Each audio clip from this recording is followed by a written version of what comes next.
संघ चुनाव और विधानसभा चुनाव लड़ चुकी एक महिला इन दिनों हरिद्वार की सड़कों पर भीख मांगकर अपना पेट पालने को मजबूर है।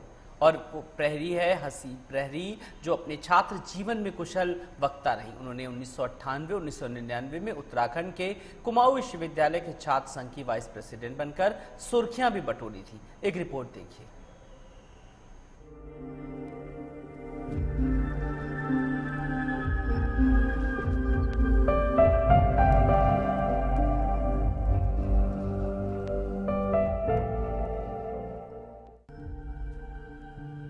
कुमाऊं यूनिवर्सिटी का कैंपस कभी हंसी प्रहरी के नाम के नारों से गूंजता था।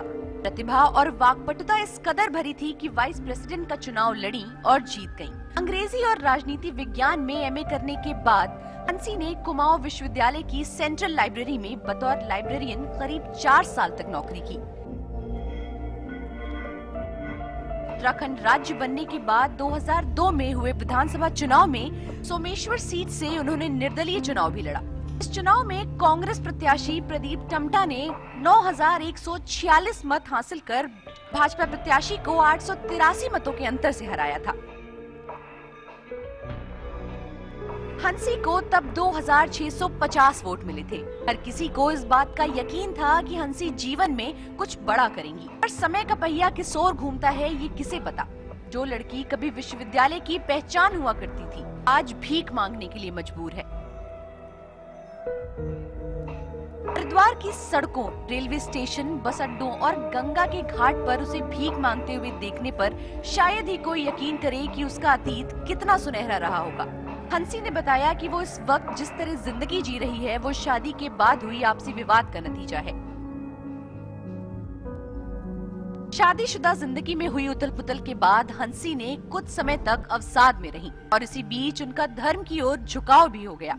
परिवार से अलग होकर धर्म नगरी में बसने की सोची और हरिद्वार पहुंच गईं। तब से ही वो अपने परिवार से अलग हैं। वो बताती हैं कि इस दौरान उनकी शारीरिक स्थिति भी गड़बड़ रहने लगी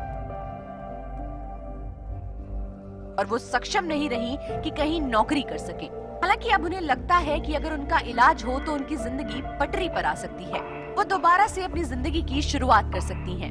हंसी ने बताया कि वो 2012 के बाद से ही हरिद्वार में भिक्षा मांग कर अपना और अपने 6 साल के बच्चे का पालन पोषण कर रही हैं। बेटी नानी के साथ रहती है और बेटा उनके साथ ही फुटपाथ पर जीवन बिता रहा है। फर्राटेदार इंग्लिश बोलने वाली हंसी जब भी समय होता है तो अपने बेटे को फुटपाथ पर ही बैठकर अंग्रेजी, हिंदी, संस्कृत और तमाम भाषाएं सिखाती हैं।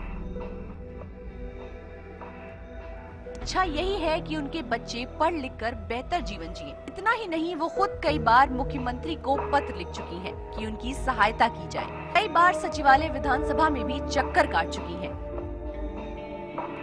बहुत बुरा लग रहा है। टैलेंटेड लड़की थी और सबसे बड़ी बात है कि इंटेलिजेंट और बहुत गरीब परिवार से अल्मोड़ा में पढ़ने आई थी यूनिवर्सिटी में, और बहुत जिसे कह सकते हैं ना परिवार बीपीएल ही सोच लीजिए आप। उस परिवार से निकल करके यहाँ तक अल्मोड़े तक पहुँची, पढ़ा, इंटेलिजेंट थी पढ़ाई में। फिर अपने दम पर देखिए, चाहे वो निर्विरोध भी चुनी गई हो, लेकिन अपना भी एक आदमी का टैलेंट होता है तभी निर्विरोध चुना जाता है।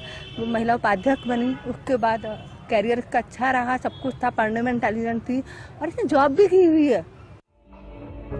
हंसी के भिक्षा मांगने की खबर मीडिया में आने के बाद राज्य मंत्री रेखा आर्य हंसी प्रहरी की पुकार सुनी और उनसे मिलने पहुंची। इस दौरान मंत्री रेखा आर्या ने हंसी को समाज कल्याण विभाग में नौकरी देने की बात कही। उन्होंने कहा कि नौकरी से पहले हंसी की काउंसलिंग की जाएगी, जिस पर हंसी ने मंत्री से इस बारे में सोचने के लिए 1 दिन का समय मांगा।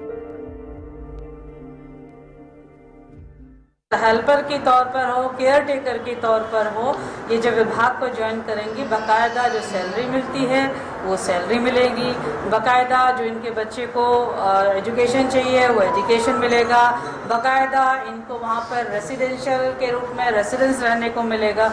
ये 2-3 व्यवस्था इनको तत्काल, ये परीक्षण का बिंदु रहेगा। मैं समझती हूँ कि इनके अब तक में क्या बीत चुका है ये जब खुद बताएंगी, मैं समझती हूँ यदि कोई भी दोषी होगा उसके विरुद्ध कार्रवाई तो सुनिश्चित की जाएगी। हंसी के जीवन ने ऐसी करवट ली कि सब कुछ बदल गया और वो हरिद्वार में भिक्षा मांगकर अपना और अपने 6 साल के बच्चे का पालन पोषण करने लगी। वहीं अब सरकार ने हंसी प्रहरी की पुकार सुन उसे घर और नौकरी देने की बात कही है। हरिद्वार से संजय पुनीर की रिपोर्ट, लाइव टुडे।